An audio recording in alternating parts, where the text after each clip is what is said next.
The room is quiet. So quiet, you can almost hear the dust settling.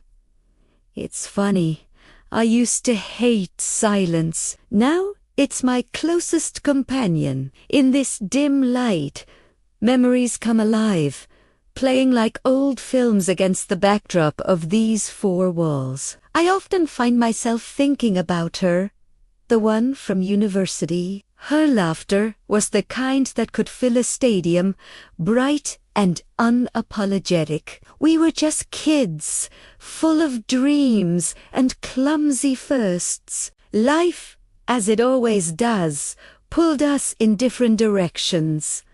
She went her way, and I went mine. I got married, had a family, built a life that looked perfect from the outside, but inside there was always a small, quiet corner of my heart that belonged to her. Years passed. The marriage crumbled, slowly at first, then all at once. The divorce was like a storm that left everything in pieces. In the aftermath, alone and adrift, I found myself scrolling through old contacts. A ghost from the past. And there she was, a simple message, a hesitant reply, and suddenly the years between us melted away. We started talking again, catching up on a decade of life lived apart. She told me she was in Cyprus, a place that had always sounded like a myth to me. She was also single, navigating her own journey through life's unexpected turns. The more we talked, the more I felt that old connection sparked back to life. Stronger this time, tempered by age and experience. One day, I booked a flight. It felt impulsive, reckless even. But I had to see her. Landing in Cyprus was like stepping into a different world. The air was warm, scented with salt and jasmine. And then I saw her, standing there at the airport, her smile just as radiant as I remembered. The world stopped. In that moment, there was no past, no heartbreak, only us.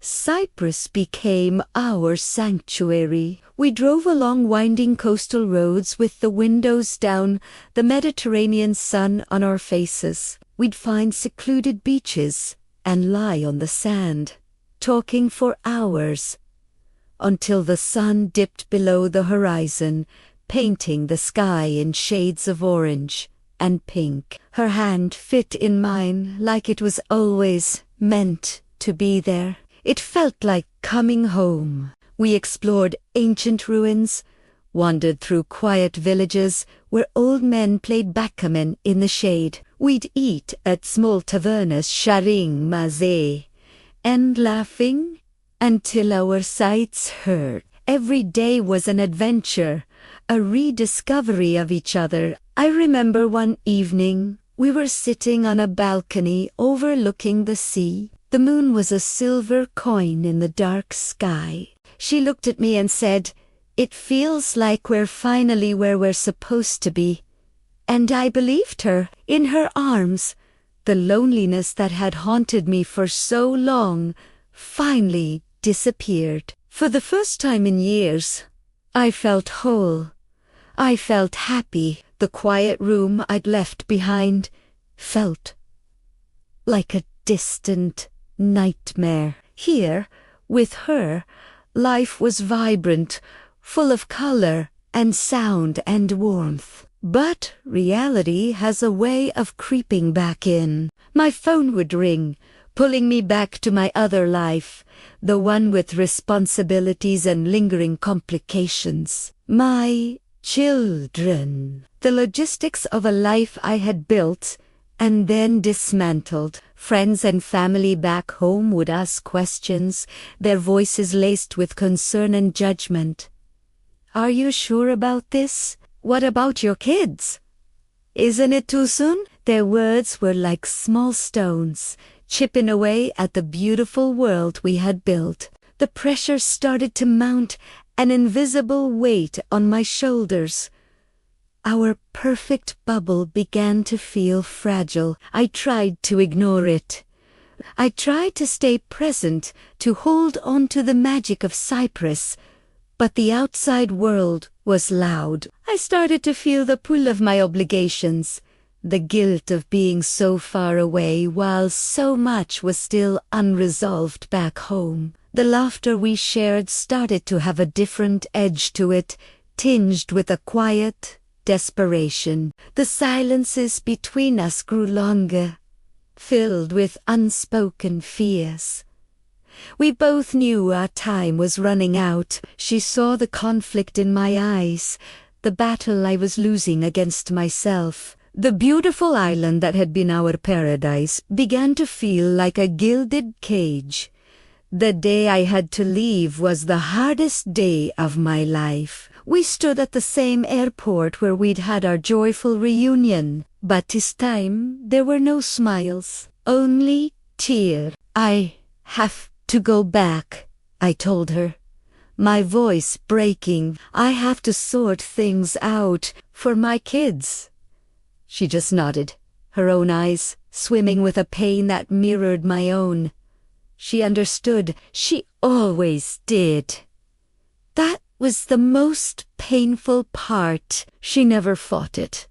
She just accepted it. We promised to keep in touch, promised that this wasn't the end. But as I walked away, turning back to see her one last time, a small, lonely figure against the bright terminal light, I think we both knew it was a lie. The flight back was a blur of regret. I was returning to my responsibilities, to the life I was supposed to fix. But I was leaving my heart behind, somewhere on a sun-drenched beach in Cyprus. Back home, nothing felt right. The familiar streets felt alien. The life I was trying to rebuild felt hollow. The messages between us became less frequent, the phone calls shorter. The thousands of miles between us felt like an impassable ocean. We were trying to hold on,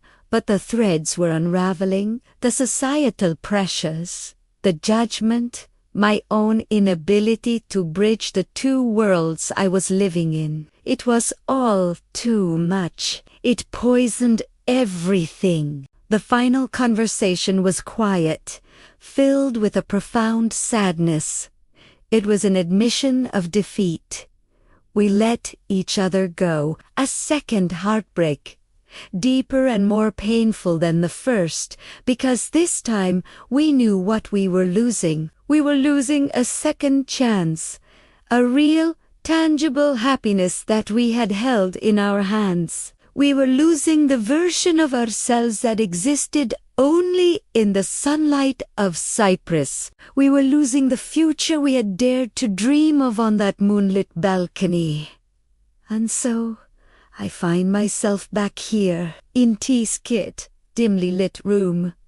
The silence is no longer a companion. It's a constant reminder of what I've lost. The memories of Cyprus are no longer a comfort. They are ghosts that haunt the corners of my mind. The warmth of the sun, the sound of her laughter, the feeling of her hand in mine. They feel 1,000,000 miles away. Sometimes I close my eyes and I can almost smell the salt in the air. I can almost feel the peace we found there. But when I open them, it's just me, alone, in a room filled with the echoes of a love that was too beautiful for this world. A love that I found and then let slip away. And I am left with just one question that plays on a loop in the silence. Was it worth it? The brief, blinding happiness for this endless, quiet ache? I don't know. I really don't. Thanks for listening. If you've ever felt lost between two worlds, maybe you'll understand. Don't forget to subscribe.